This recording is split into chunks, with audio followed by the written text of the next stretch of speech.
یہ کہانی کسی بڑے شہر کی شور کی نہیں، بلکہ ایک خاموش گاؤں کے اس گھر کی ہے جہاں لفظ کم تھے اور ذمہ داریاں بہت زیادہ۔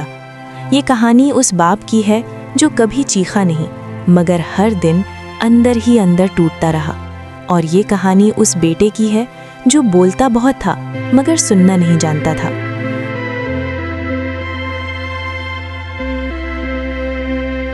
گاؤں میں صبح کا وقت تھا، ہوا میں ہلکی سی ٹھنڈک تھی، بادل آسمان پر آہستہ آہستہ تیر رہے تھے، جیسے رات کی تھکن ابھی پوری طرح اتری نہ ہو۔ صحن میں رکھی ایک پرانی چارپائی پر حاجی کریم دین بیٹھے تھے، عمر 55 کے قریب، چہرے پر وقت کی لکیریں اور آنکھوں میں ایک ایسی خاموشی جسے برسوں سے کسی نے پڑھنے کی کوشش ہی نہیں کی تھی۔ ان کے ہاتھ میں ایک پرانی سی تسبیح تھی جو شاید ان کے دل کا واحد سہارا تھی۔ باورچی خانے سے برتنوں کی ہلکی ہلکی آواز آئی۔ ان کی بیوی رضیہ چائے بنا رہی تھیں۔ حاجی کریم دین نے آہستہ سے آواز دی، رضیہ، احمد جاگ گیا، اسکول کا وقت ہو رہا ہے۔ رضیہ نے ایک لمبی سانس لی اور کہا، جاگ تو گیا ہے مگر پھر فون میں لگا ہوا ہے۔ یہ سن کر حاجی کریم دین کے ہاتھ رک گئے، تسبیح کی حرکت تھم گئی اور خاموشی ذرا سی اور گہری ہو گئی۔ احمد 21-22 سال کا نوجوان تھا، آنکھوں میں شہر کے خواب، دل میں بڑے بننے کی جلدی۔ اس کے ہاتھ میں ہمیشہ موبائل، کانوں میں ایئر فون اور دل میں بس ایک ہی خیال، یہ گاؤں میرے لائق نہیں۔ وہ باورچی خانے میں آیا، چائے کا کپ اٹھایا اور بغیر سلام کیے باہر نکلنے لگا۔ حاجی کریم دین نے نرمی سے کہا، بیٹا سلام بھی کر لیا کرو۔ احمد نے بیزاری سے جواب دیا، ابو یہ پرانی باتیں چھوڑ دیں، دنیا آگے نکل گئی ہے۔ یہ جملہ باپ کے دل میں کانٹے کی طرح چبھ گیا، مگر وہ خاموش رہے، کیونکہ وہ جانتے تھے جو باپ بولتا نہیں وہ کمزور نہیں ہوتا، بس ٹوٹا ہوتا ہے۔ احمد شہر جانا چاہتا تھا، بڑا آدمی بننا چاہتا تھا، بڑی گاڑی، بڑا گھر، اور یہ سب جلد سے جلد۔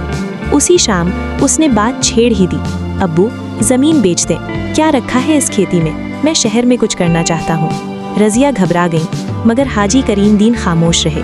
کچھ لمحوں بعد آہستہ سے بولے، بیٹا یہ زمین تمہاری ماں کے زیور سے بچی ہے، یہ صرف زمین نہیں میری محنت ہے۔ احمد نے طنز سے کہا، محنت؟ اس سے کیا ملا؟ آج بھی ہم اسی گھر میں ہیں۔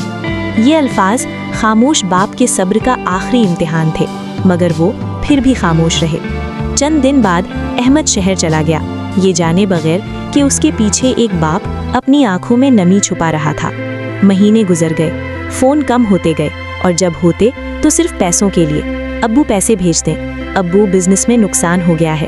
حاجی کریم دین ہر بار زمین کا کوئی حصہ گروی رکھ دیتے اور کبھی کوئی شکوہ نہیں کیا۔ ایک دن گاؤں میں شدید بارش ہوئی، کھیتوں میں پانی بھر گیا۔ حاجی کریم دین بارش میں بھی زمین دیکھنے چلے گئے، پاؤں پھسلا اور کمر پر چوٹ آ گئی۔ رضیہ رو رہی تھیں، مگر حاجی کریم دین نے بس اتنا کہا، احمد کو نہ بتانا، پریشان ہو جائے گا۔ یہ تھا ایک باپ کا پیار، خاموش، بے آواز۔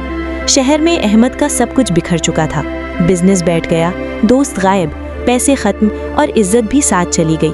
ایک رات وہ تنہا بیٹھا فون کان سے لگائے کسی کی بات سن رہا تھا۔ اچانک ماں کی آواز آئی، بیٹا ابو بہت بیمار ہیں۔ احمد کا وجود کانپ گیا۔ جب وہ گاؤں پہنچا تو حاجی کریم دین بستر پر لیٹے تھے، کمزور، خاموش۔